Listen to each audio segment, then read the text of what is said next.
Like a glove. Hard to believe. You made it? It goes off without a hitch on our 200th episode. 200. Woo! That's it. Well, that's, of course, of this incarnation of the Jimmy Doane video show. Right. We had, of course, 500 or so audio podcasts. Audio, yeah. Going back 15 years. Yeah. Back before anybody had even iPods to listen to them. Well, it's interesting because we actually taught some other people how to do podcasts. Heck yeah, man. Back in the day when you had to hook it all together with steampunk stuff. That's right, yeah. PVC. So anyway, guys, this is the Jimmy Doane Show. We are live twice a week. We do this show totally live. No editors, no filter, no net. Right here on Facebook, where we've been doing it. We may be here going forward, you never know. 4 o'clock, New York time, Sundays and Wednesdays. Also, I'll post a timestamp copy up on YouTube and Twitter a little bit later on tonight. And you can find us around the web in audio format if you search for Doane, D-O-A-N-E. This show, I'm just going to do this now, brought to you by my book. Yes. Which is How to Survive and Reform American Criminal Justice. Very relevant today. It's got a section in there about how to protest, how to deal with your DUI, how to deal with cops, lots of good stuff. You can find it on Amazon. Oh, speaking of Amazon, yeah, we're now on Amazon. Oh, that's right. That's right. Audio podcast. Audio podcast on Amazon. So there are two things. Go to Amazon for two things. There you go. At least order the book and this is, of course, our QR codes if you want to send us funds and don't want anybody to know about it. So, anyway, great to be here in studio. East Coast, West Coast. What's happening? Now, what do you think the big monster news is? Well, it's RBG. Yeah, you think? RBG for sure. Ruth. Yeah, this is... rest in peace. Well, it's interesting. Yeah, rest in peace. God bless. I should have looked it up. She had one dissent that I really loved to read. Oh, yeah? She had a couple of dissents that were great. I mean, you know, she was pretty much of a screaming liberal and a lot of stuff. I mean, I found her to be somewhat moderate. I mean, I don't find her to be a screaming liberal. To me, like I said, she was on the left. She was on the Democratic side for sure. Okay. But I found her reasoning to be solid. Most of the time, she wasn't terribly disappointing to me or nerve-wracking. Okay. You're right, actually. I take it back. I did see some of her dissents that I thought were pretty good. And I should have looked it up. She was smart. She really was. You know smart. what's interesting about her? She didn't even get to the court until she was 60 years old. Yeah, well. And then she was there for 27 years. Yeah, 27 years. That's right. I mean, and she's like 4'11". Whatever. I mean, she was like this tall. Okay. And I mean, just she did a pretty remarkable job for somebody. Hey, hats off. Yeah, good job. Good work. Good job. That being said, anybody who thinks that the Republicans should hold off is not reading the Constitution. No, not at all. Not even close. And it's really fascinating. But one of the things that's interesting is that this has displaced, at least temporarily, the COVID business. Well, for a week or two. That's right, because but this does reset something to do with about the election. The idea on, there were going to be people that were going to try and run, the Democrats, I think, were going to try and run on Trump murdering 200,000 people, with the COVID deaths and so forth. Well, they'll still get to do that. Again, it depends if this is a knockout blow. I mean, with the numbers of that, and when we get to COVID, we'll get it here in a minute. With the numbers now, I mean, it could be something that just knocks it off at the front page. I mean, I don't think so just yet. Though. No, not yet. Well, we'll see. We got a little bit more to say about it because it's all over the place. I mean, it's like, there's tentacles everywhere on this. But anyway. What this is, this resets the race, is what somebody said. This is the October surprise. Well, surprise in September. Well, it gives you one more thing to consider. Totally. Or takes one thing off the board. As Scott Adams cleverly pointed out, it would be really interesting if Trump came out and said, we're going to hold off on doing the appointment.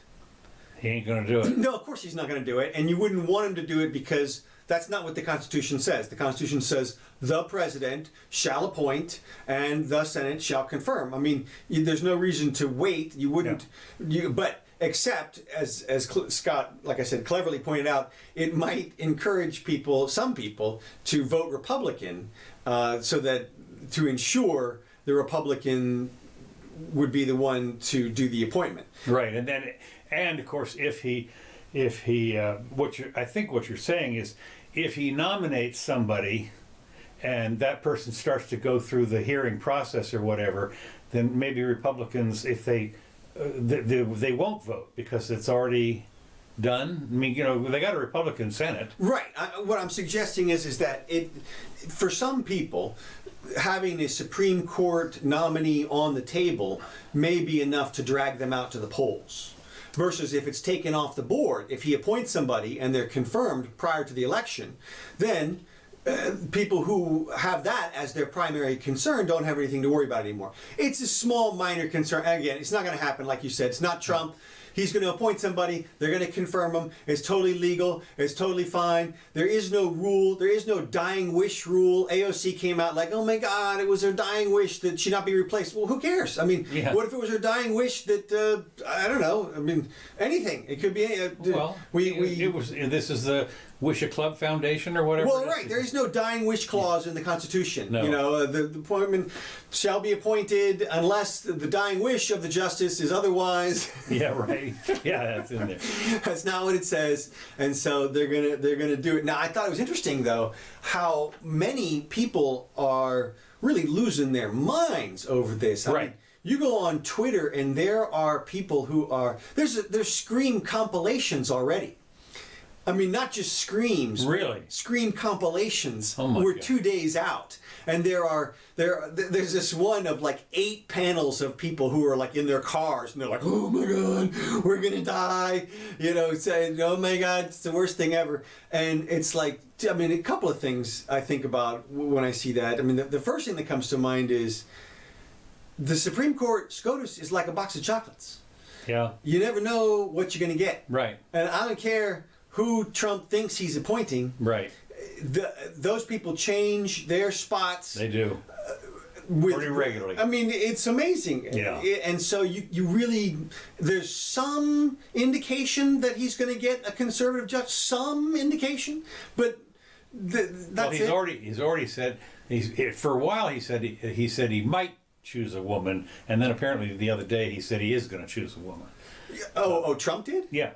Oh my God! Yeah. Really? Yeah. He said. Apparently he has said he's. I hope he said, "I've narrowed the list down, and the people left on the list are all women." Oh, that may be. As opposed to saying, "I'm going to choose somebody for their gender," because. Oh yeah, good point. Good point. I don't know. Right. I don't know. I don't know about that. I know that. I can't stand people. I mean, look. Diversity is great and all, but it's an ancillary greatness. Right. The qualifications are what you're looking at. Right, and if you've already eliminated half the population, that's it. Yeah, you don't start that way. No, if your you list starts with a bunch of people, men and women, and then it gets down to a few, and the last few are women, okay, then you can come out and announce that it's going to be one of them. Well, the list, as I recall, the semi-short list included a variety of people. So. Well, and also I wouldn't. You don't tell who it is or what they're anything about them until you pick the actual person. Because until you actually pick the person, you could change your mind. You could be like, you know what? None of these people will do. Yeah. I'm going back to a new list. And so, but for people who are seriously worried about this as an issue, and you don't have to worry about it, okay? Because you never know what they're going to get. People, I guess, worried about the pro-choice. Roe v. Wade. Yeah, exactly. Panic-stricken about Roe v. Wade. Yeah. Right. And don't worry, there'll be plenty of places for women to legally get abortions everywhere. It's just. Well, yeah, maybe we'll see, because there's some places now that are pretty restrictive. There are a few, but there's too many people. There are too many people who are on that side, and it's just not gonna be one of those things. Most laws are 99 to 1%, even more than that in terms of like nobody. If you interview 100 people and say, "Hey, is theft wrong?" They're to a man, they're going to say, "Yup." Okay. If you say battery, You know? Okay. But when you get to abortion, and all of a sudden it's 50-50. Okay. And the reason is because there's actually another human involved. You know, there's the mother. Right. And so you have to take into account the mother's rights as well. And people have a hard time differentiating between the rights of the unborn and the mother's rights, or weighing them and that kind of stuff. And so, but the point is that with such disagreement, you're never going to have a blanket rule which covers the entire United States, I don't think, anymore on something that's that divided. No, I agree with you on that. I agree. The interesting idea, of course, is going to be, how is this going to affect the vote? Right. And of course, what might happen, what could very well happen, as I say, it's 44 days or something until the election. But remember, the Senate is still viable and in there for another 2 months. Yeah. Or a month and a half or whatever, till the 2nd or 3rd of January, 2nd of January, and it's still a Republican Senate, no matter what. Even if They'll get it done before January 2nd. I'm sure they will. Yeah, I'm sure they will. And of course, and it's interesting because Mitch has said he's going to call for a vote, and he's not going to call for a vote unless he's got the votes. Right. Look, it's going to happen. There's no reason for it not to happen, and people don't have to worry about it because, like we just said, you never know what you're going to get. Yeah. I mean, there's all these blue check Democrats out there who are saying things like, "We're going to burn it all down." And I saw one meme was like, "Well, you're already burning it all down." I mean, what? Yeah. Somebody's saying there's nothing is off the table now. It's like, what was off the table? I mean, yeah. There's no holds barred like a month ago. So, yeah. What's different? And well, anyway, they said Trump says he's obligated to nominate a SCOTUS replacement, as you know, because in the Constitution, he's obligated to do it almost right away. And I think he said he's going to do it next week. Yeah, well, I mean, there's tomorrow, or the next day. Yeah, we should. And right, and so, did you have any idea on who it was going to be? No, I saw the list last time, and there was one or two people on there that I thought were pretty good. Yeah. Well, there's one or two that are supposed to be outstanding. One of them is an avowed Catholic, and they said she's going to have some problem because of and it was Amy Barrett or whatever. I forget which one. I mean, I don't think that's going to stop anybody at this Of course, point. Trump usually comes out and he says he's going to nominate for the Supreme Court will be very talented, very brilliant woman because he likes them much more than I like men. As a rally crowd chant, "Fill the seat." So that was at a rally. It was at a rally. You know, he was just up there screaming away. Yeah, Amy Coney Barrett and Barbara Lagoa as possible nominees. And he praised Lagoa in particular as an extraordinary person, and she's a protege of our governor, DeSantis. Oh, is that right? Apparently, yeah. Yeah, I remember having some reservations about Amy Barrett. Okay, yeah. Well, she's considered a favorite, but a devout Catholicism would make her controversial. Barrett or the other one? Barrett is a devout Catholic. Okay. Well, yeah, that wasn't my problem with her. I mean, okay, I'm something Catholic, else. But Anyways, Mitch has said she's going to receive. Whoever comes up is going to receive a vote. Right. And as I say, it'll be interesting to see if it comes before or after. Now, one of the things that I did find that's interesting is that you look at the people that they're trying to pick off from the Republicans to not vote. Oh yeah, well they're trying to get like the Murkowskis and Romney. Whatever. Look, sit on your hands if you want to.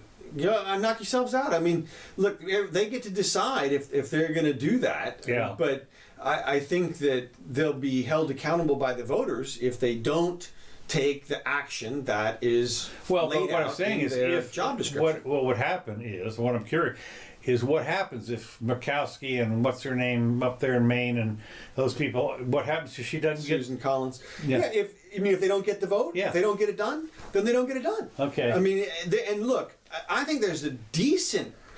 If it wasn't Trump, I would say there's a reasonable possibility that they could find a way to hold him off with some kind of procedural bullshit. But of course, this goes back directly to the Harry Reid. Right. Absolutely, yeah. Guess what? Ha ha ha. You know, be careful what you wish for. This is exactly what was something that was dealt with in the procedure. They took out that procedure. Yeah. And so now they get to do what they're going to do. Yeah, they do. But well, as to say, it'll be kind of interesting because the way it works, generally speaking, is you don't call for the vote unless you got the votes. Right. I mean, there's going to be some arm twisting, you can bet. Well, sure. Well, look, there'll be some handouts. Oh, for sure. All kinds of. Oh yeah, for sure. Party favors to go around. Swag. Everybody gets some swag right now. Yeah. Well, one of the things I thought was, and I think they're going to do it. It's not funny because Nancy Pelosi has decided she's going to go. She says she hadn't ruled out impeaching Trump. Oh, of course not. Again. I totally expect them to impeach him. Really? Oh, absolutely. I was shocked they didn't do a second impeachment this year. Well, they might do. Well, I don't know if they have time to do it before the election, but... Why do you say? Well, because it was... I think a lot of people pointed out... I mean, I saw opinions on all sides which said that it was not... a good PR move for the Democrats. No, it didn't. But I mean, okay. But so if it wasn't, then Nancy doesn't want to do it. She's savvy. I mean, she is a good. And so I mean, if it's going to impede their chances at all, I mean, right now they got to focus on the election. You got to focus on the election. Okay. And so I mean, there's only 6 weeks left or whatever. So yeah. But if he wins. Absolutely, I expect that. Look, I made a list of potential news stories that, really? that he could be impeached for. Yeah. Oh my gosh. Yeah, well, because, I mean, look, it's going to be something like, for example, appointment gate. They'll have some kind of thing where he broke the rule according the Constitution, according to this appointment for this process. Okay. They'll imply or infer that his trying to replace RBG immediately is unconstitutional and he should be impeached for it. I'm telling you, right. It's coming out of the air. Right. Okay? Oh yeah. There's going to be stuff like that. I bet you there's going to be another Russian or Ukraine quid pro quo. Yeah, I wouldn't doubt that. There's going to be a tax return scandal thing. Yeah. There's already a new sex assault thing. Yeah. I mean, I don't know that they could get away with something, I mean, like a deviant sex thing or a love child thing or something really juicy, yeah, you wonder though, I mean, if this 20-year-old sex thing, even with that, it's hardly an impeachable offense. Well, right. I mean, it didn't happen when he was in office. Exactly. And it's not official business and blah, blah, blah. Look, nothing, the phone call thing wasn't an impeachable offense. Right. I mean, come on, you don't need an impeachable offense, as we talked about to begin with. All you need, and they've figured this out at this point, are the votes. Right. You just say it's impeachable and I vote to impeach. Right. And you get it. And so the only drawback to that is public opinion. Right. Well, because if it even becomes, even to the Trump TDS people or Trump derangement syndrome people, if they're looking at Nadler and Schiff and these people say, wait a minute, that is way. Well, they're going to go along with it because they'll go along with anything if it.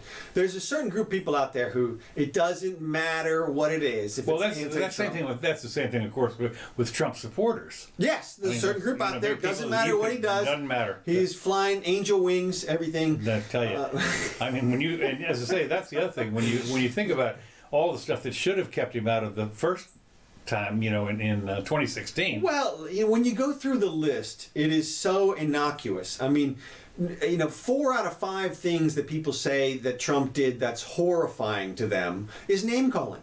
Yeah. I mean, it's calling these people good or these people bad. Yeah. I mean, that's nothing. I had this thing with the person online trying to get them to tell me what's the most racist thing that Trump has done.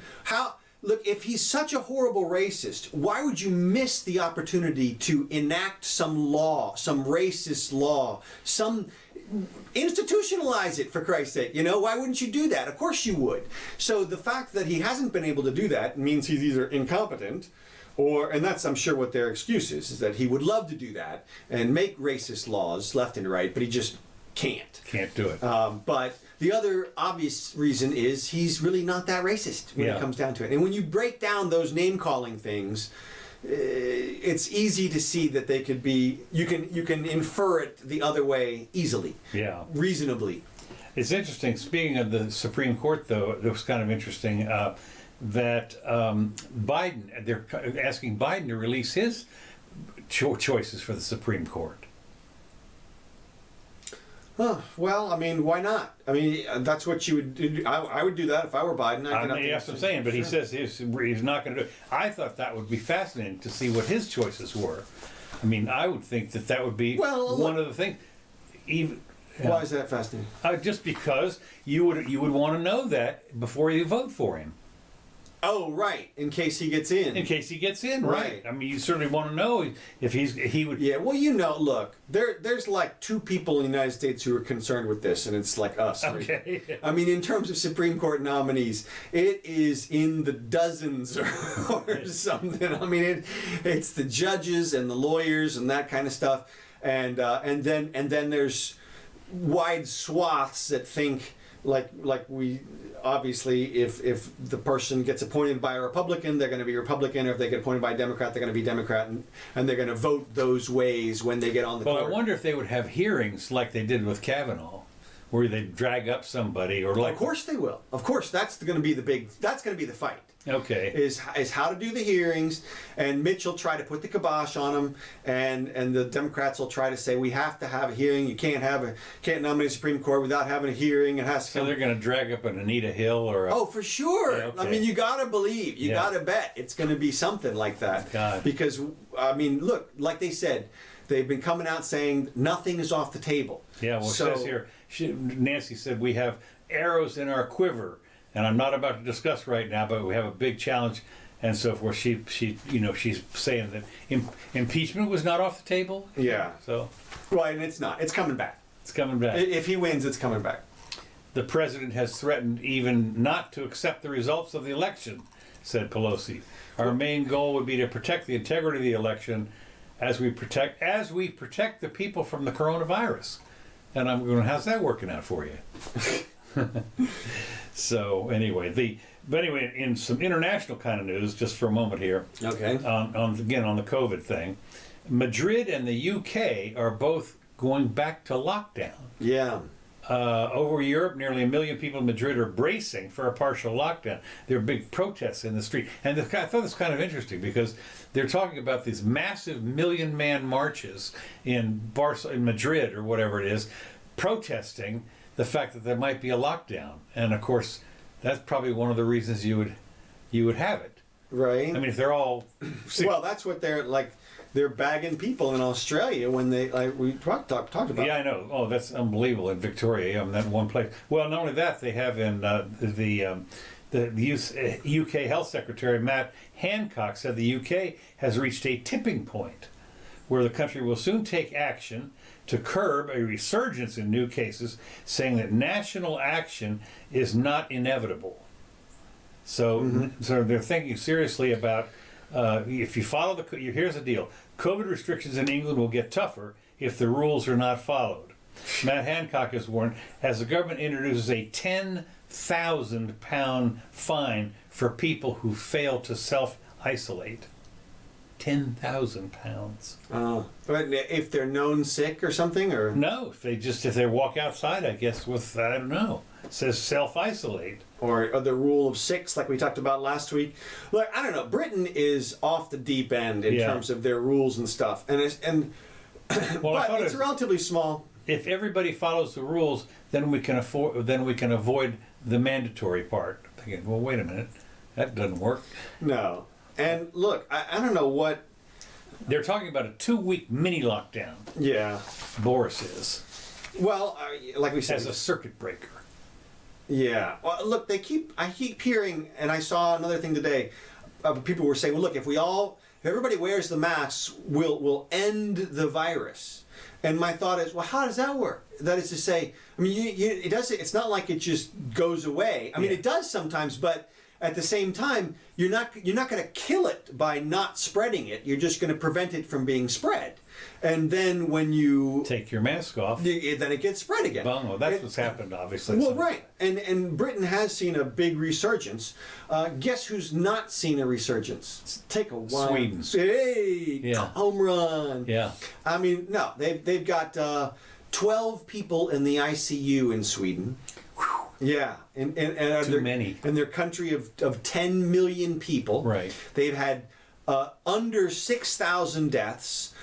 more than half in the nursing homes. Right. And a large percentage of the other ones in their immigrant population. Right. So, and one way to get rid of them. So yeah, hey, we got some. Come on, gather around. We're gonna have a soup. We're gonna have a big protest today. Yeah, that's it. So anyway, it's. I've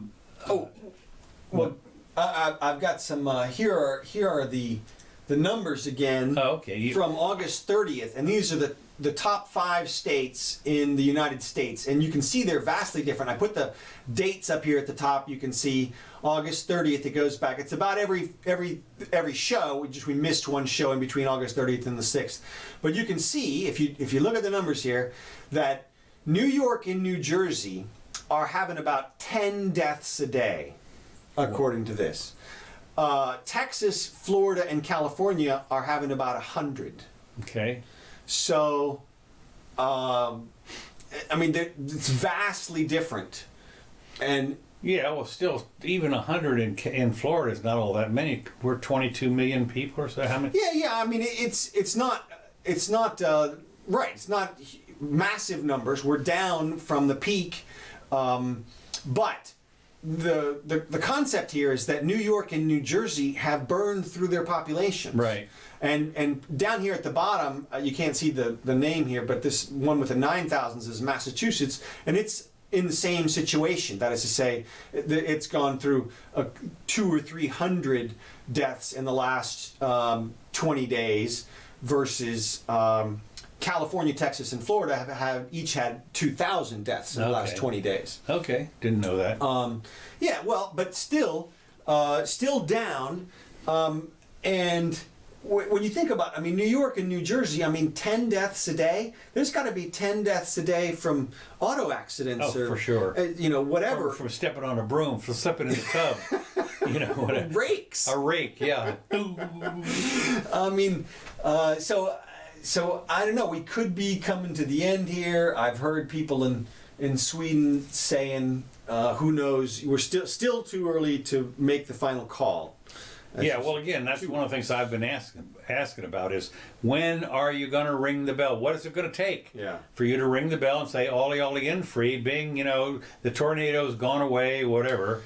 And all I can think of is business. Some businesses start to take hold, and then they run with the ball. But well, the thing is, one of the things that's happened, there's several articles here, I'm not going to go into all of them, but one of the things that's interesting is that it turns out that apparently there's money to be made in having the COVID keep up, because there's some kind, the way the government pays for the insurance or something for people that are in the hospital, and of course it also makes sure that our little local tyrants can keep people locked down and shame you into staying in your house or wearing your mask. Well, but there's no, I mean, you can't draw an incentive out of that. I mean, you can't say, I mean, what? You can't? I look at our local guys here, for instance. You think that they're giddy about being able to decree the lockdowns and the mask wearing and stuff? Yeah. Yeah. They genuinely believe, look, man, that they're saving lives. But they have to do this. It's the hard decisions. It's a hard decision. I didn't want to shut down the economy. Yeah, right. And that's the other thing. When you think about it, and there's more and more studies. Responsibility. I take responsibility for it. Yeah, right. I told that. On my shoulders. Yeah, you bet. I take responsibility for the whole shutdown. Yeah. I mean, I'm not going to pay for it. No, that's right. Well, it was like when little R responsibility. Yeah, little R. Right. Well, I remember when it was when the Attorney General, whatever, the big tall one. What's her name? When after Waco, Janet Reno. Yeah, Janet Reno said, "I take responsibility." Well, let's hang you. That's it. You want responsibility for killing 80 people and a bunch of kids? I'll show you how to take responsibility. That's taking responsibility. That's taking responsibility. But look, of course they're not going to do it. But it doesn't give them incentive. Look, there are definitely, I would agree with you, monetary structures. You got to know there's money in place after the billions in bailouts, trillions in bailout money. That there are monetary structures in place, as you would call the nun whippers, are out there getting paid. paid, and nobody wants to cancel the nun whippers because they're getting paid, or at least the nun whippers don't want to get canceled. Right. Even though everybody has realized, oh my God, they're whipping nuns, people are like, no, look, it's a good job, and they have a family to support, and so you can't take that money from them. They're good nun whippers, and they're practiced, and they do it just right, licensed, bonded, and bondage. That's right. And that's right. Let me think. It just went out of my head. Sorry, no, it's okay. I went off on that one. No, you did. That's okay. That's fine. But you're right. They're monetary structures. Well, the thing about it is, the new studies are coming out daily showing the damage that is the ancillary damage, with suicides and depression, they're going to bury all that, and businesses being closed. And when you look at I mean, there are chains of places that are food, clothing, that are going bankrupt. Right. Well, and supply lines. There's so much. I mean, stuff. the damage that damage is phenomenal, and you can say, of course, you get all this bullshit about it. Well, if it saves one life, we have people like that here, literally. Well, look, it's the seen and the unseen, as we know. That's right. They're like, that's exactly what. But more studies are coming out, literally. What we're talking about here are PhD people, the experts, top men are coming out and saying, look, I want to point to you here's the evidence, here's the actual damage, and I've added it up here, and it's it's millions of dollars and lives. It'll be a lot. And lives, right? Because of the suicide and that kind of stuff, and for the people that are afraid to go to the hospital, right? When they have pre-existing condition, right? If they're not going. I mean, there are places, for what it's worth, I'm not going. We talked about, and look, Scott was talking about he was in the emergency room of some hospital, deserted. Yeah. And you got to know people aren't going in for their elective surgeries and even for stuff like screenings and things like that. And we talked about the other problems with things like if there's inflation, then people are going to start skipping their meds here and there. Right. Things like that. There's going to be tons of ancillary consequences that are coming down the pipe right now. But the problem is, look, we're in distortion land until the election. I mean, forget about the fact that the news has completely abdicated its journalistic responsibility, and you have to dig around for new and cross-reference and verify everything. As we've talked about, the only thing that matters in the news, of course, is advertising dollars, and the only way you get eyeballs is to scare the shit out of people. If it bleeds, it leads. That's all you care about. Well, the train wrecks, kill it, shoot them up places or whatever it is. The Inquirer model has taken over. Has taken over the so-called. I mean, the New York Times is now the Inquirer. You're right, but it makes perfect sense when you consider the explosion of the distribution. And look, they take advantage of the money on the table, which is you can sell papers now to people if you put aliens landed in Trump's back. Well, not only that, what's interesting is I still subscribe, believe in to our local mullet rapper. Right. But it is a shadow of its former self. I mean, it is literally, when you look at it, let me put it this way. Well, the printed word obviously is changed. There's no need for that, but you can still get the paper online. Well, I actually do like it because... well, you're a silent gen person, man. Yeah. you probably use a pencil to write things, like with a sharpener and stuff.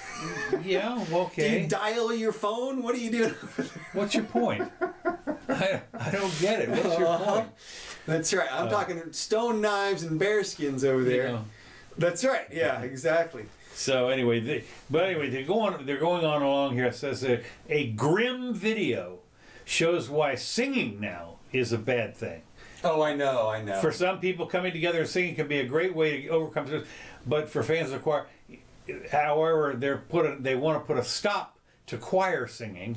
Trust me, my choir got shut down. Really? Yeah. Yeah, they shut down our church choir. Well, they're talking about, apparently what they did is they took some kind of a bubble ray thing or something, laser lights, and they found out that when you're singing, there's things Of course. I mean, the whole point of the singing is to project from your from the bottom of your lungs. I mean, it's from your lungs. Yeah, exactly. It's your like diseased your lungs. diaphragm. It's and now, fortunately, I will say the karaoke guy has stayed going. Yeah. But they did shut him down at all of his nursing home gigs.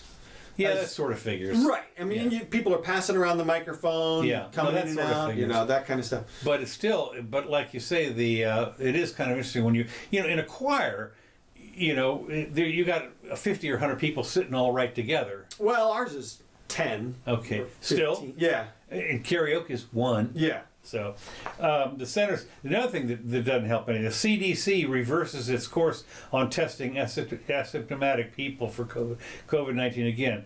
They have Friday. What? Reversed? Reversed. The science has changed? Absolutely. Come on. A 180 changed its guidance again after an outcry from public health officials saying asymptomatic people, people have come in contact with should be tested.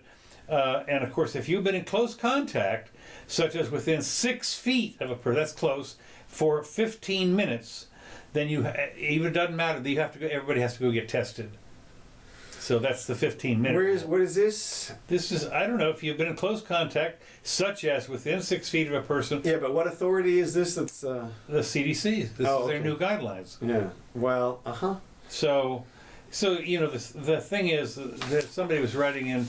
The people there's one guy that says, who writes this crap? I mean, it's just all this scary shit from, they come up with all this stuff.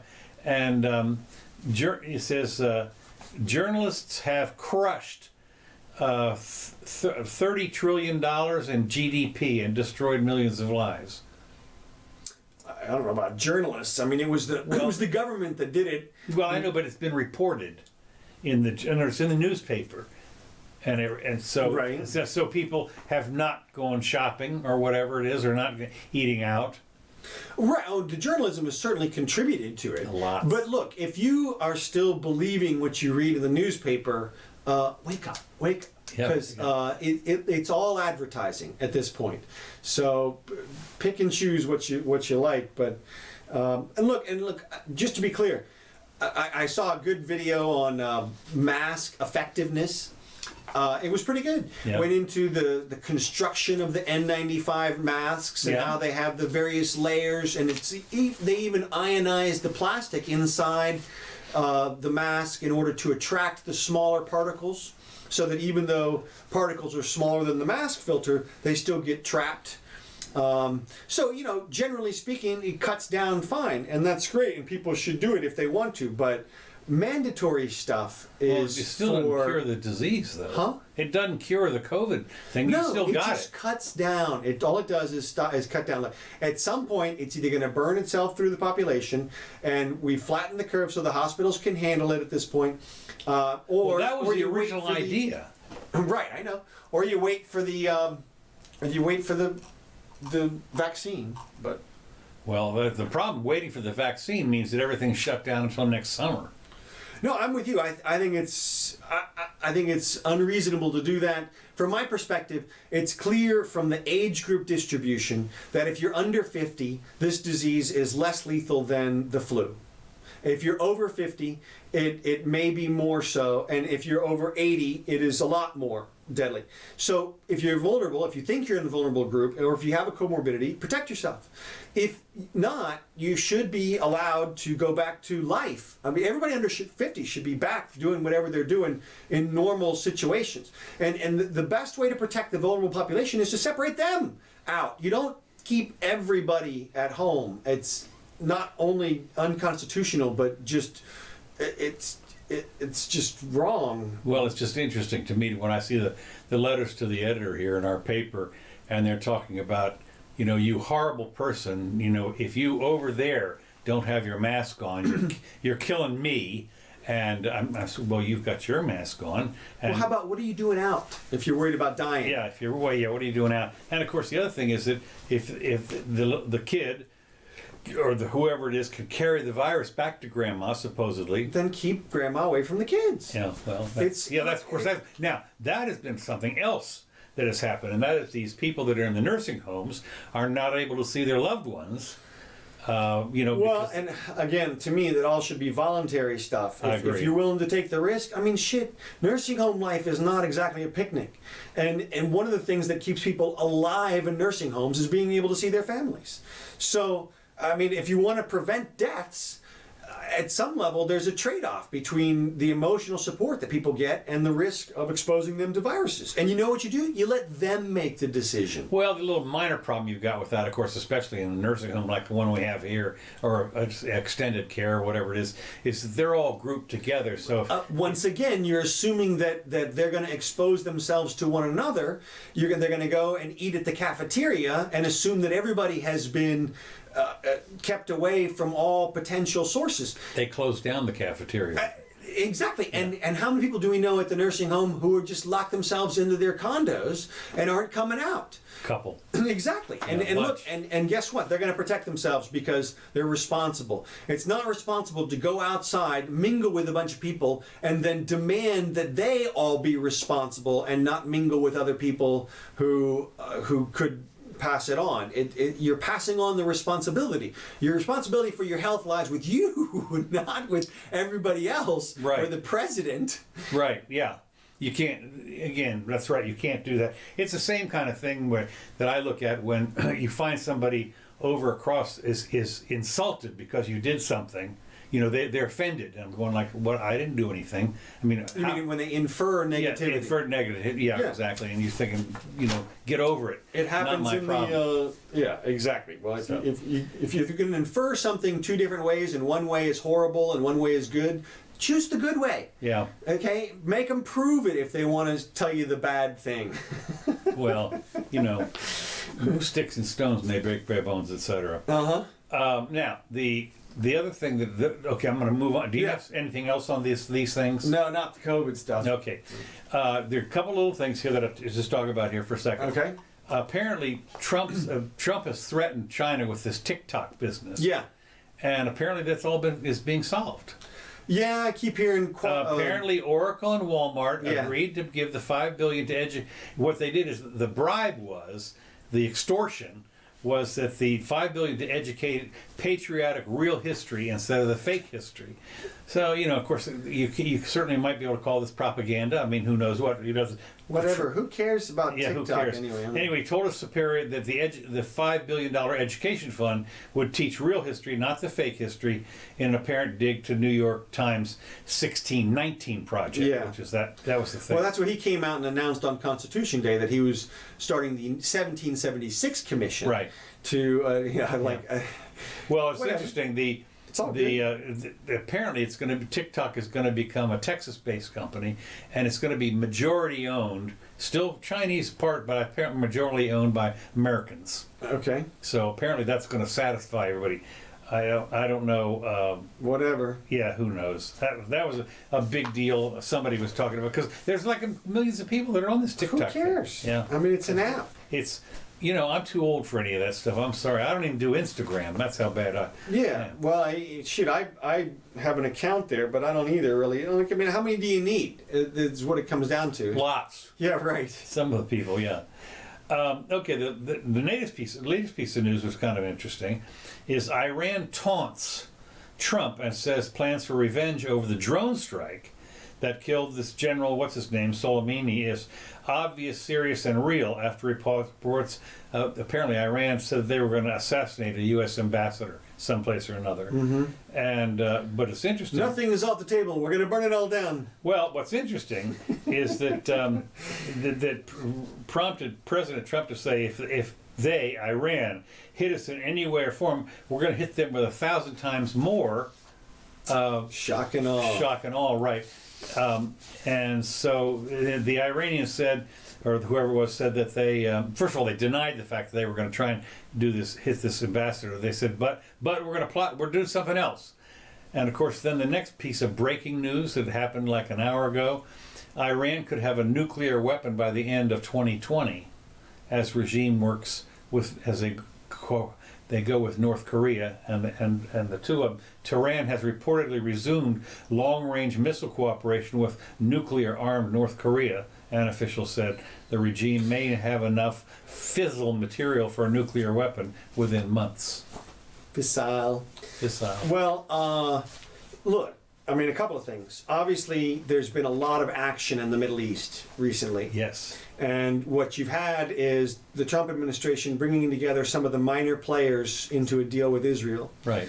And the question is, well, the big questions are, of course, will the major players be drawn into the deal? Will they get Saudi Arabia? Will they get peace across Sunni Arabia with Israel, basically? And if they could do that, that would be a threat to Iran. They're really the group there that stands out in opposition to them, and a small group in Syria are the only Shias around. So they would feel, and I'm sure they're feeling a lot of pressure and threat at this point, as if the Sunnis come together, then it's going to be a problem. They're surrounded, and they're going to lash out. Maybe. I mean, there's always the question when Trump started doing all this peace deal with Israel and Iran. We took the Iran deal back. Everybody was, oh my God, it's going to be the worst thing ever. And so, okay, so if they get a nuclear weapon, and of course, everybody's fear is that they'll launch it, and there's no way that they'll launch it if they get a nuclear weapon, because as Trump just said, you launch your weapon, okay, then your place is glass, basically. Yeah. Because I mean, everybody would dogpile on them in 2 seconds. But if they got a weapon, they could use it as a deterrent. They could use it as some type of the same way defense. North Korea does. Yeah, exactly. Yeah. Well, that would be the thing, because the idea that if they did launch, this is the thing that I always look at, if they did launch a weapon, and then suddenly the retaliation was, Right. well, the little minor problem you've got there, it seems to me, I don't know what the population of Iran is, but it's millions, right? Yeah, it's 80 million or something. Yes. So you're going to kill them all? Well, what they would do is they would take out the center, basically. Still, you're talking about hundreds of thousands of people. Oh yeah. dead. No, I mean it would be a horrifying thing, but of course, as we said, this would be in retaliation. Don't put anything past the humans in terms of their ability to dredge up some horror if they feel like they've been wronged and horrored themselves. Well, as I say, we did that. Of course. Look, it takes 2 minutes to rile people up when they slammed into our buildings. That's what I meant. Yeah, okay, and we went over there with and 600,000 people. Yeah. And so went to the wrong place. Yeah, now, and of course, Israel is super vulnerable, as you know, 30 miles across in places. You set off a bomb in Tel Aviv and or Jerusalem, and you've decimated the entire place. I mean, 2 bombs is all you would need. I don't know. In this day, you'd have to ask how big it would be. I mean, you get Hiroshima was 10 kilotons. Yeah. And well, that's what I'm talking about. It's a very small suitcase style or ability to be delivered by a small missile, which Iran has the capacity to do. Something like that. But look, they've got defense systems. All I'm saying is that Israel's not going to let themselves be blown up, and whether or not the U.S. does anything. So I'm saying, look, not my problem. And until it blows up, it's not blown up. So you wonder. Now, I did see a new report today about us sending troops back into Syria. I saw that. Yeah. What was that all about? It's about this. It's about exactly this. I'm telling you that. Look, Iran is aligned with the Shias in Syria. Those are the 2 groups, and I mean, and so there's. But aren't the Russians all with Syria too? Yeah, the Russians. So why are we doing that? Why are we going to fight the Russians in Syria? Look, Syria is a freaking total hot mess. I mean, we should be out of there. We shouldn't be. I mean, but who knows what little strategic things are going on through there, and deals are getting made. I mean, that's one of those places where there's probably all kinds of different levels of secrecy, and who knows exactly what's happening. But we're not in a giant war there, so I mean, what are you going to do? But there's tons. Well, I would imagine that if any of our guys get killed, you can bet that their parents are going to be upset. Oh, for sure. For sure. I mean, look, it's war if you're in it. Yeah, well. So I will keep our eye open on the Middle East, because it's in flux right now for the first time in a while. Flux is hardly the word. When I think about the Middle East, it is like a spaghetti thing all over the place. Who you need a card to tell the players or something, because it changes all the time. Yeah, well, who's on what side? Who's on that side? This side, and it all changes back and forth. We've seen this. Your bud. We were buds with Osama bin Laden. We were buds with the guy we had to kill in Saddam Hussein. Saddam Hussein. Buds gave him all kinds of military stuff. That's right. Buds for a while with the guy in Libya. Yeah, for sure. Gaddafi, and look, that's why you don't want to be friends with the United States. That's why you call it a mess. That is the definition of foreign entanglements. Is where we do not need to be. But like I said, I don't know. It's hard to say. Things are happening there, and it looks like Jared Kushner's on top of it. So who knows? All right. Yeah, we got that going for us. So, all right, are you done? Is that it? Yeah, I had one more little thing, local thing here, and it's apparently it has now been, they've decided to, you know how we have hate crimes. Yeah. Okay, that is if you do a crime, murder somebody, and if they can tack on fact that it's a hate, they yell at you while they're beating you, whatever it is, then it elevates it. Right. Well, now if there's a declared emergency, like the COVID emergency, and you happen to commit a crime during that emergency, it goes up one felony level. I mean, if you go rob somebody's house during a declared emergency, it goes. I mean, and of course, anybody can declare an emergency. I mean, they can. Well, look, okay, this is just. They've already talked about it. We're in la la land in terms of criminality. They're just making shit up. I know they are, but I mean, they're just making stuff up. And then of course when you see the level of the fines here, 10,000 pounds or whatever it is. Is that what are you talking about? Well, I mean, look, we've got, like I said, enforcement has gone off a deep end. It's been like, I'll show you this. Now this is from Australia. That Victoria area has really gone off the deep end. It's just. When they had 7 deaths and they're choking people in the street for not wearing a mask. You know, this is on a beach here. It's a man. Oops. What happened? Nothing. Hold on. Can you enlarge that a little bit? Unfortunately, no. I can't. So you can't really see, except for the fact that what you see here is, if you count the cops. Yeah. It turns out to be like 15. Now there's only like 8 right there right now, but in a moment another 8 are going to show up to handle this one guy. And what this one guy, you can't see what happened in the video. You can't see what happened before or exactly why they're arresting him. But what you can tell is when they sit this guy back up and he starts talking, what you can tell is that he doesn't think he's done anything wrong. Right. He believes he was wrongly arrested, probably he keeps talking about how he's 5 kilometers from his house. So I don't know if and look, it's a public beach, there's people everywhere. I don't know if it's a mask thing. He doesn't look like he's wearing a mask. And, but the point is that what's happening here is a dividing line between the police and the citizens.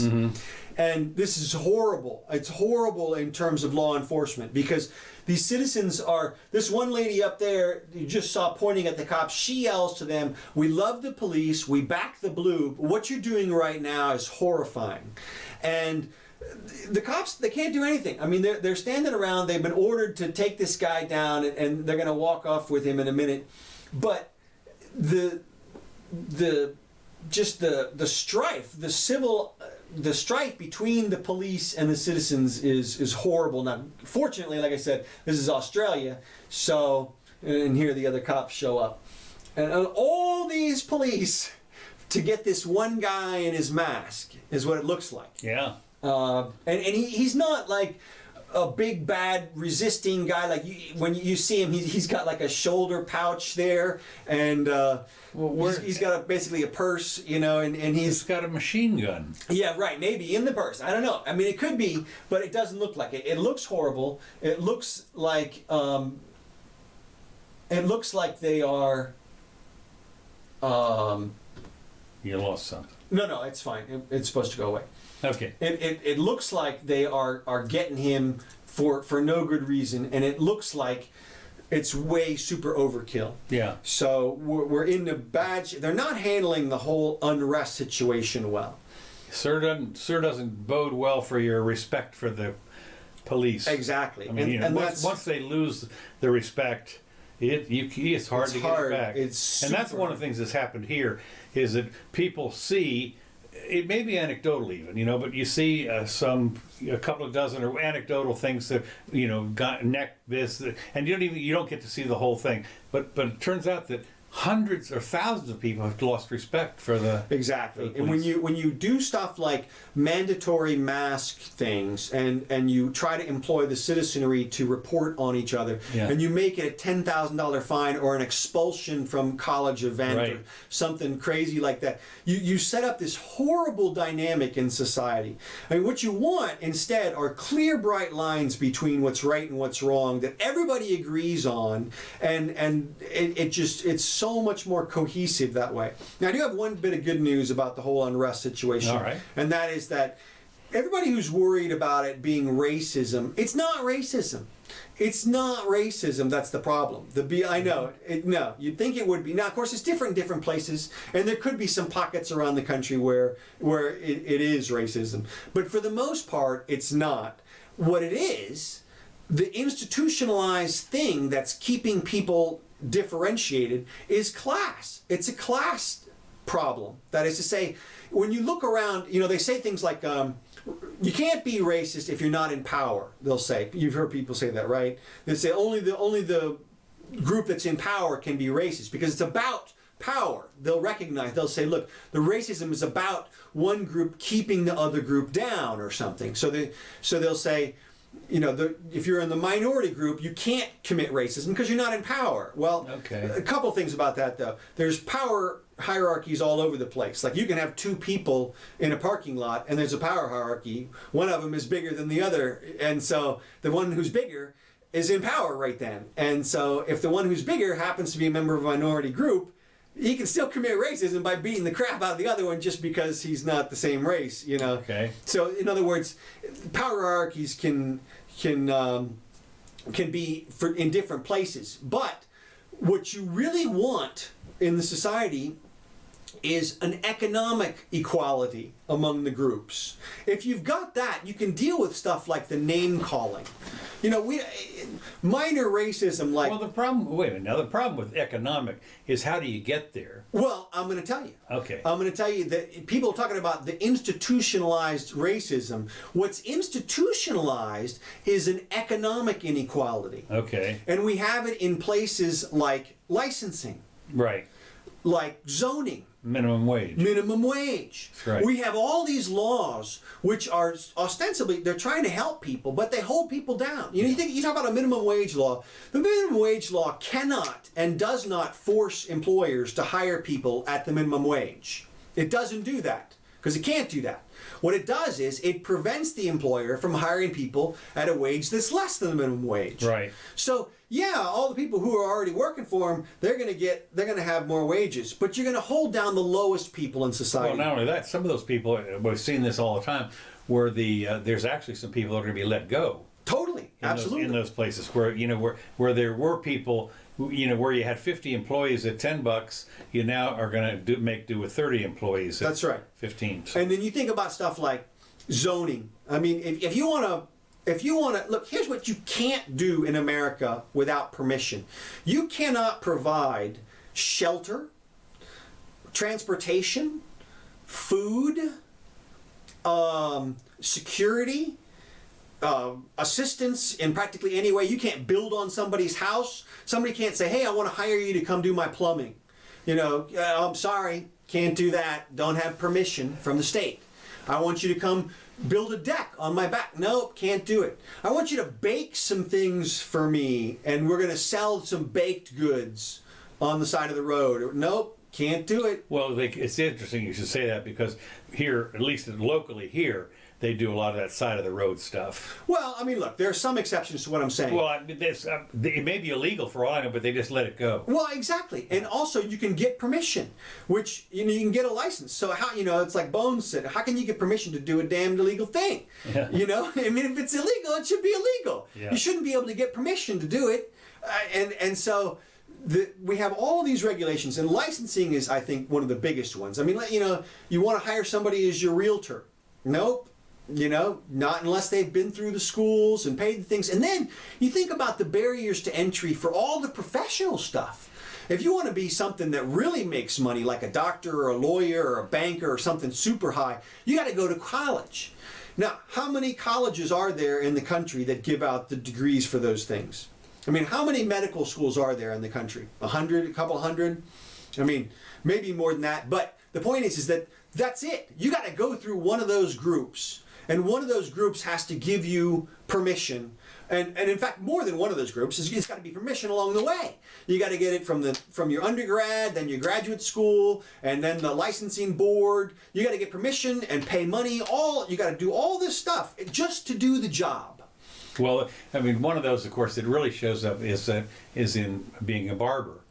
Exactly. I mean, that's $10,000 at least in 6 to 8 months, or a massage therapist. You have to get a license to tell somebody's damn future. Yes, that's right. To read their palm. You have to get a license. If that doesn't tell you how there's an institutionalized structure that is in place that keeps people differentiated economically, nothing is going to. And that is the problem. That's the problem that we have here. It's not that, look, when you see a black person and a white person run into each other in this town, they're cordial and nice and sweet and everything. There's no problem. The only problem is that one has to go back to slum, basically, for their home and stuff. I mean, it's much poorer. It's 1950s. And the other one gets to go to a totally different place. It's an economic difference. If the economics was much more equal, whatever turns up in the racism would be much more tolerable. Well, what's his name? Thomas Sowell. Mm-hmm. He wrote a book on this, and he did some statistics. In fact, and said that basically the black middle class was coming way up until the Great Society, and that's when it started getting subsidized. That's when the war on poverty increased poverty is what it boiled down to. Yeah. Well, I mean, there's some truth to the concept that you just can't give people money and make them rich.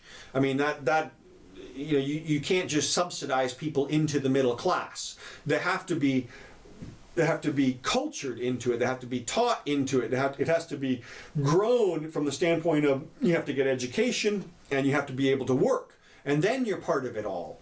And so I mean, you got to have those things, but I mean, those things have been available. We've had it's been easy to get work or go to school if you're a minority in this country for decades now. You're ushered in to places. I mean, literally for decades, it's been easy to do that. But there are still all kinds of economic barriers to work, which have prevented the liquidity from moving around to the places where it should go.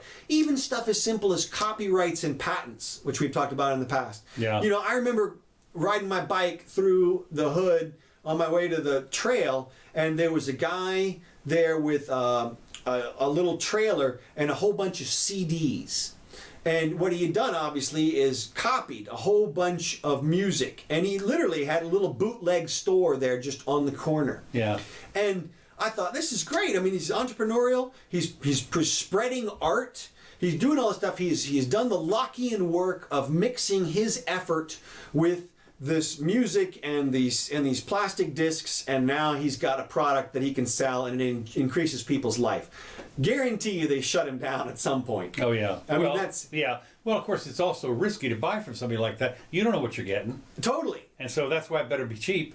Well, it better be, that's why, you like to try to establish a brand, but you can't establish a brand if the cops are coming for you all the time. That's true. But we see these all the time. It'll pop up, for example, at the Gator games, T-shirt sellers, and they'll have signs and stuff, and there'll be official logos, and then there'll be unofficial, right, they're right sort of next to it, and their hut's a little out of the way or something. The cart's a little off to the side, or they got a stack of T-shirts behind the register or something like that that you can buy for half price.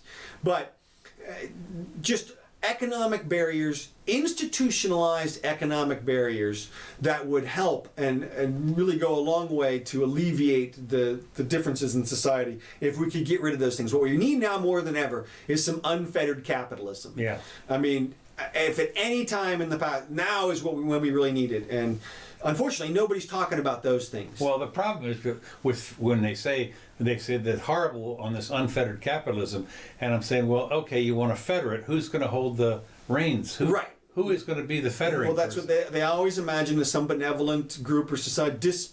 It's a bipartisan. Not our guys downtown here. Well, like I said, they imagine themselves as being they're pure. Yeah, I guess so. They can pull the reins.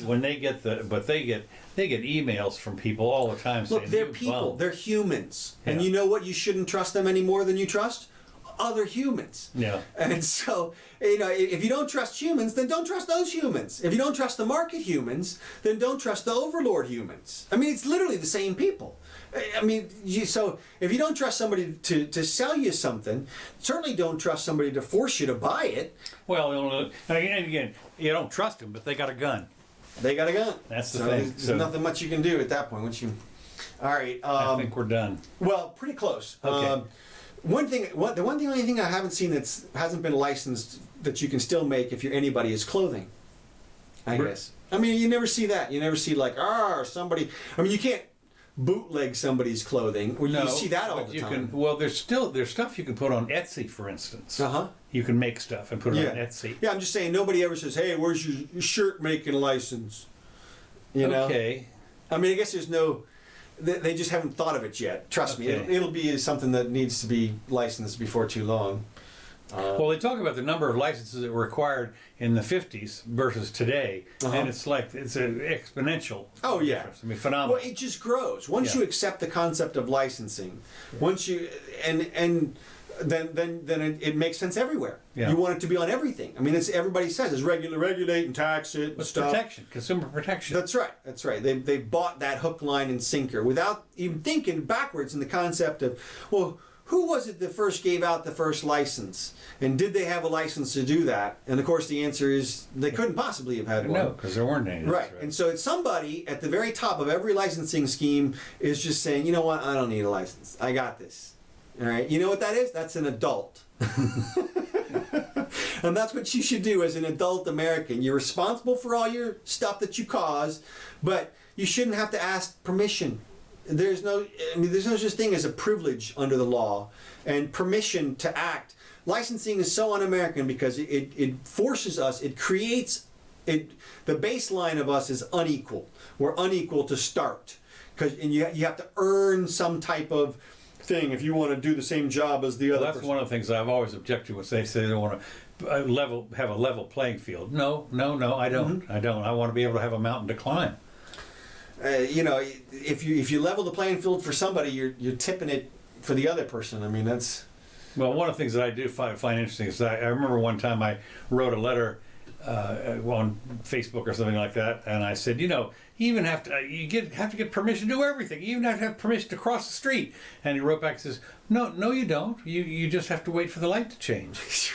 Right. You got to get it from a robot. Yeah, exactly. Yeah, well, and unfortunately, America is still replete with stuff like that. I mean, we still have, our roads are all single lane. You go over to Europe and, you can pass people like it's no problem. You just go around them. It's not like the lanes are all painted up. I don't know about that anymore. Maybe not anymore. There's something I can tell you. I can tell you from personal experience. Uh-huh.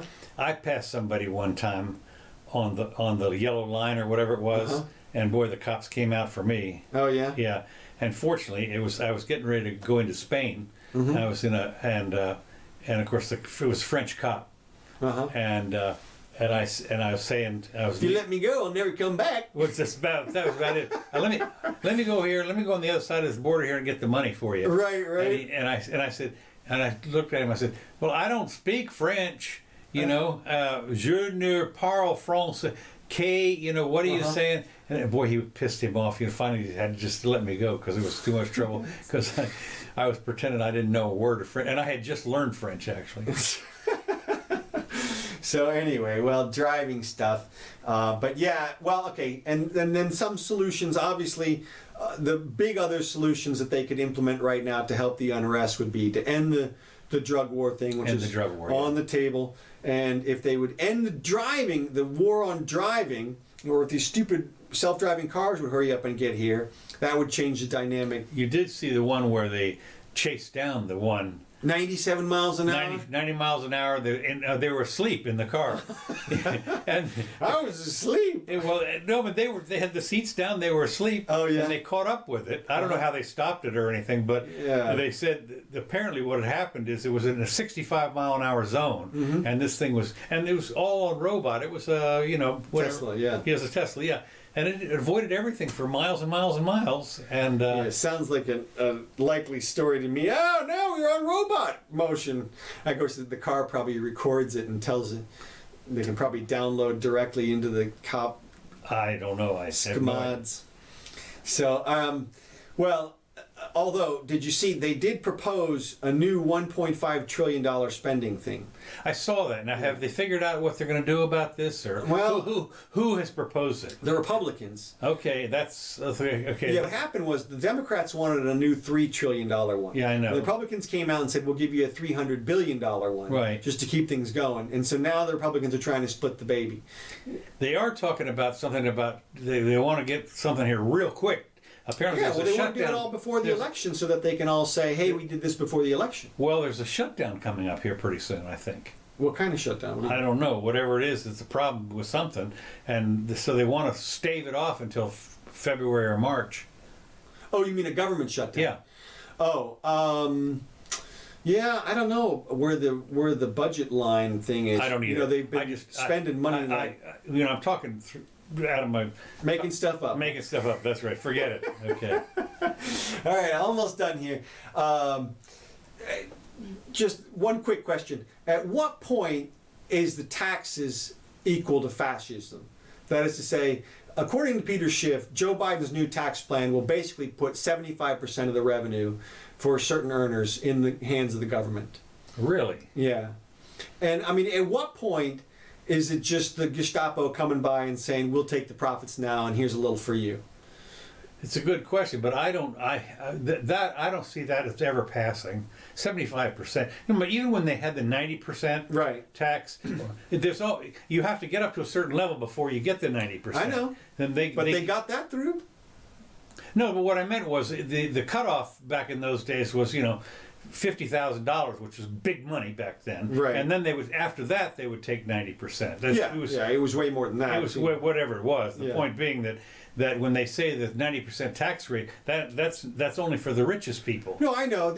And look, I'm taking Peter Schiff at his word. He was just doing the math on the changes, just the proposals that Joe Biden had made in terms of the capital gains tax and the corporate tax, and he was just adding it up, and he was speculating from his perspective. It seemed like some earners were going to have to be paying 75% of all their profits to the government. I mean, to me, when it passes 50%, something happened internally. Like I can't articulate it yet, but when it passes 50%, I want to say something like, mathematically speaking, this doesn't make sense, because if everybody's giving out more than half of their earnings, I mean, mathematically it doesn't make sense. Somebody is getting money. I mean, somebody is controlling more money than everybody else. I mean, and obviously it breaks down. I don't know. I'm going to do the math on that at some point and get our mathematician Jeremy over here to do it. Okay. But all I know is I get a visceral reaction when I start to think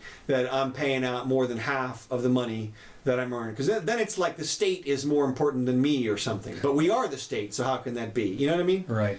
Oh, well, yeah, and of course, one of the things you have to add is you do have to add up the stuff that is other taxes as well, like your sales tax. That's what I'm saying. All those things all together. those things put all together, those things yeah. together. That I mean, That's a lot. yeah. Well, that's what I'm saying. That's the only way it gets 75%. I wasn't talking about an income tax of 75%. No, yeah. I was talking about your corporate gains plus your this, your income, your sales tax, your property tax, all those things. And once you add them all up, so I don't know. Well, we'll see. Did you notice flights to nowhere are selling? No. Tourist flights where they just put you on the plane and they just fly you around in a great circle and bring you back. Done that. Yeah. Well, you did it on the Concorde. I did it on the Concorde. Yeah. I did. That's right. It was a 1 hour flight or something around the Mediterranean. Apparently, so many people are missing plane travel that they're buying these flights. Do they have to wear masks? I guess they have to wear a mask. I don't know. I mean, they probably don't care if they're not worried about anything. All right. Oh, and then the final news I've got. Well, I got a science update, sort of. Look at this thing here. Engineer Eric would love this.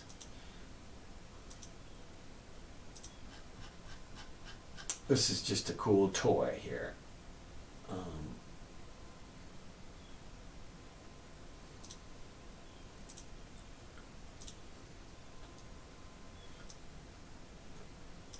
See what this is? It's a chair. It's like a scorpion, and your triple screens come down in front of you, and you've got the the keyboard and everything. God, you know what that looks like? What? It looks like the what did they call that? The things in Star Wars that came out and did like this. Oh yeah, the droidicars. Droidica, yeah. Yeah, the killer droids. Yeah. So, all right. Well, the droidicars. That's right. All right, that's all I got. So, all right, thanks for joining us, everybody. On our... Well, you want to say we got some new people too, by the way. Oh yeah, welcome aboard, everybody. Welcome aboard. For people that I should have gotten some of the names, but we did get some. Once again, I forgot. Hey, we got John from Norway. Welcome back, John. Yes. Good to have you back. One of the old 2008 to 2010 listeners, if you can believe it. From Norway. From Norway, yeah. Speak some Swedish to him there, Jimmy. These tracks from Kevin MacLeod. We appreciate it, Kevin. Thanks so much. Feel free to share this show with your friends. It is not copyrighted. Now you're gonna timestamp this, right? Yes. On Post it YouTube. up on YouTube in a couple hours or a few. We'll see when I get to it here. So, hey, did you see Trump may pardon Assange? Yeah. And what's that? I don't know. He should, but I mean, what's that? Is that really gonna work? Nah, it looked like an old thing to me. Yeah. All right. We'll see you guys Wednesday. That's it. 23rd.